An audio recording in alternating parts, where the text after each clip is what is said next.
நம்மளோட உறவாடிக்கிட்டே இருப்பாங்க. அதுதான் இந்த படத்துக்கு கிடைத்த மிகப்பெரிய வெற்றி.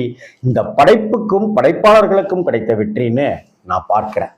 1965ஆம் ஆண்டு வந்த அந்த சில படங்கள், நிறைய படங்கள் வந்துச்சு, அதுல சில படங்களை மட்டும் நான் எடுத்திருக்கேன். அந்த படத்துல அன்புக்கரங்கள் அப்படிங்கிற ஒரு படம். இந்த அன்புக்கரங்கள் அப்படிங்கிறது வழக்கமா ஒரு அண்ணன் தங்கை சம்பந்தப்பட்ட ஒரு கதை. அம்மா பைத்தியம் பிடிச்சு ஊரை விட்டே போயிடுறாங்க அப்படிங்கிற மாதிரி இருக்கும். ஒரு ரயில்வே ஸ்டேஷன் மாஸ்டராக சிவாஜி கணேசன் இருப்பாரு.